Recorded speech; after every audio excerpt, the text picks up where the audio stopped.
বৈষম্য বিরোধী ছাত্র আন্দোলনের সময় অর্থাৎ গত 14 জুলাই থেকে 16 আগস্ট পর্যন্ত দেশ ছেড়ে পালিয়েছেন 90 জন সাবেক মন্ত্রী, এমপি ও রাজনৈতিক নেতা। শেখ হাসিনা পালিয়ে যাওয়ার পর আত্মগোপনে আওয়ামী লীগ সরকারের বাকি মন্ত্রী, এমপি ও প্রভাবশালী নেতারা। তবে পলাতক থাকলেও তাদের ধরতে তৎপর আইনশৃঙ্খলা বাহিনী।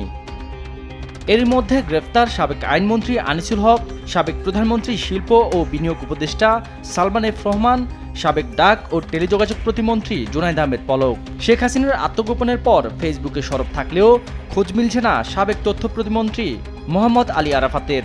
গোয়েন্দা তথ্য বলছে দেশেই আছেন সাবেক এই প্রতিমন্ত্রী।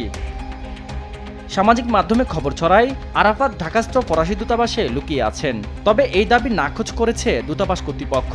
এদিকে এক গোপন তথ্যের ভিত্তিতে জানা যায় তৃতীয় স্ত্রীর সঙ্গে আত্মগোপনে আছেন আরাফাত। ইতোমধ্যে বৈষম্য বিরোধী ছাত্র আন্দোলনে হত্যার ইন্ধনদাতা হিসেবে কয়েকটি মামলা হয়েছে আরাফাতের নামে। বর্তমানে তাকে আইনশৃঙ্খলা বাহিনী নজরদারিতে রেখেছে বলেও নিশ্চিত করেছে আইনশৃঙ্খলা বাহিনীর একটি সূত্র।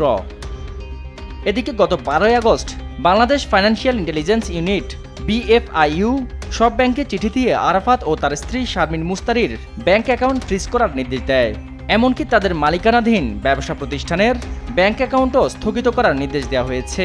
মানি লন্ডারিং প্রতিরোধ আইনে এই নির্দেশনা দেওয়া হয়। রাজনৈতিক কর্মকাণ্ডে সম্পৃক্ততা না থেকেও শেখ হাসিনার ছেলে সজীব ওয়াজেদ জয়ের সাথে সম্পর্কের খাতিরেই সংসদ সদস্য থেকে তথ্য প্রতিমন্ত্রী পদ ভাগিয়ে নেন আরাফাত। অভিযোগ আছে সুচিন্তা ফাউন্ডেশনের আড়ালে আরাফাত হাতিয়ে নেন কোটি কোটি টাকা। ভোটকেন্দ্র দখল করে এমপি হওয়া আরাফাতের নির্বাচন করার টাকাও দেন ঢাকার আরেক সাবেক সংসদ সদস্য ওয়াকিল উদ্দিন। এমনটাই উঠে আসে এক গোয়েন্দা প্রতিবেদনে। মামা ভাগিনার সম্পর্ক গড়ে আরাফাতের থেকে বিশেষ সুবিধা নিতেন ওয়াকিল উদ্দিনও। এদিকে তথ্য প্রতিমন্ত্রীর দায়িত্ব পেয়ে সরকারের বিরুদ্ধে কোনো সংবাদ প্রচার হলেই প্রতিষ্ঠানের কর্তাদের মিডিয়া বন্ধের হুমকিও দিতেন আরাফাত।